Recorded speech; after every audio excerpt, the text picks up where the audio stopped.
Railway cooperative urban బ్యాంకులో 300 కోట్ల రూపాయలకు పైగా షేర్ హోల్డర్ల డిపాజిట్ సొమ్ము గోల్మాల్ జరిగిందని ఈస్ట్ కోస్ట్ రైల్వే శ్రామిక కాంగ్రెస్ ప్రధాన కార్యదర్శి ఆర్సి సాహు ఆరోపించారు.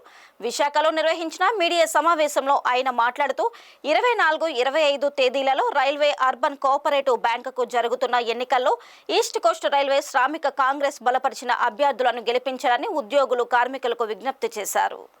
షేర్ హోల్డర్లకు ఇవ్వవలసిన 100 కోట్లకు పైబడి చెల్లించలేదని ప్రస్తుతం ఉన్న బ్యాంక్ డైరెక్టర్లు అవినీతి అక్రమాలకు పాల్పడ్డారని విమర్శించారు. దీనిపై సిబిఐ, సెంట్రల్ విజిలెన్స్ కమిషన్ కు ఫిర్యాదు చేశామని, కేంద్ర ప్రభుత్వం వెంటనే తగిన చర్యలు తీసుకుని దోషులపై కఠిన చర్యలు తీసుకోవాలని ఆయన డిమాండ్ చేశారు. శ్రామిక Congress zonal president J Sampath Kumar మాట్లాడుతూ రైల్వే అర్బన్ బ్యాంక్ కోసం మొత్తం 84 నియోజకవర్గాల్లో డైరెక్టర్స్ ఎన్నికలు జరుగుతాయని, ఈ ఎన్నికల్లో అవినీతి పరులను ఓడించడానికి రైల్వే ఉద్యోగ కార్మిక సంఘాలన్నీ ఐక్యమత్యంతో ముందుకొస్తాయని తెలిపారు.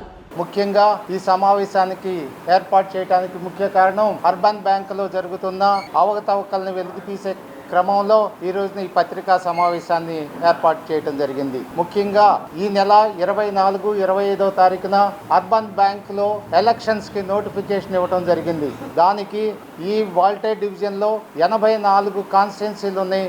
ఆ 84 కాన్స్టిట్యున్సీలకి ఎలక్షన్స్ కండక్ట్ చేసి డైరెక్టర్స్ని ఎన్నుకోవడం కోసం ఎలక్షన్స్ని కండక్ట్ చేయడానికి బ్యాంక్ నిర్ణయించడం జరిగింది. ఈ రోజున బ్యాంక్ గత 30 సంవత్సరాల నుండి కబంధ హస్తాలతో ఉండి చాలా ఎంప్లాయీస్ కి షేర్ హోల్డర్ కి అన్యాయం చేస్తూ, షేర్ హోల్డర్ గా ఉన్న ఎంప్లాయీకి ఇవ్వాల్సిన ఏవైతే వాళ్ళకి రావాల్సిన రాయితీలు ఉన్నాయో అవి ఇవ్వకుండా, ఏదైతే బ్యాంకులో ఉన్న డబ్బుల్ని అక్రమంగా వాళ్ళు పక్కదారి పట్టిస్తూ ఎంప్లాయీకి ఏది రానియకుండా చేయటం జరిగింది. దీనికోసం సుదీర్ఘంగా పోరాటం చేసింది east Coast railway Shramik Congress. RC Sahu గారి నాయకత్వంలో సుదీర్ఘమైన పోరాటం చేయడం జరిగింది. డైరెక్టర్ మెంబర్షిప్ని విత్డ్రా చేసుకోవాలి. ఎలాంటి అవకతవకలు జరగకపోతే, నిజంగా మీరు న్యాయంగా నడిపినట్లయితే, ఏ డబ్బు పక్కదారి పట్టకపోతే ఎందుకు మీరు డైరెక్టర్ పోస్టుని విత్డ్రా చేసుకోవాల్సిన అవసరం ఉంది? ఈ రోజున వారందరూ వచ్చి చెప్తున్నారు రాబోయే కాలంలో మేము నుంచుంటామని. ఈ ప్రశ్నకు తప్పనిసరిగా సమాధానం చెప్పాలి. రాబోయే కాలంలో ఎలక్షన్స్లో గెలిచిన మరుక్షణం ఏదైతే మేము మేనిఫెస్టో మా జనరల్ సెక్రటరీ గారు ఆర్సి సాహు గారి ఆధ్వర్యంలో మేనిఫెస్టో రిలీజ్ చేస్తాం. ఎంప్లాయీస్కి అండగా ఉంటాం.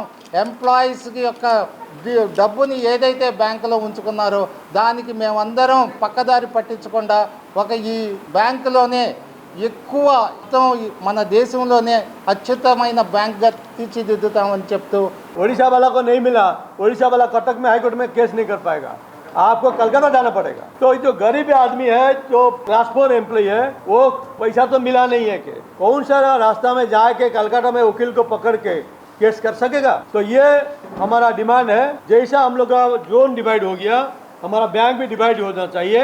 हर जोन का अपना अपना बैंक होना चाहिए। जैसा साउथ सेंट्रल पर अलग है, सेंट्रल रेलवे का अलग बैंक है, ऐसा हमारा ईस्ट कोस्ट का भी बैंक अलग हो जाना चाहिए। हम लोग को कलकत्ता जाके क्यों दौड़ेगा, कलकत्ता में कोर्ट क्यों जाएगा, कलकत्ता में वकील को कैसा पकड़ेगा, ये सारे चीज हम लोग को तकलीफ हो रहा है। इसको भी हम ये डिमांड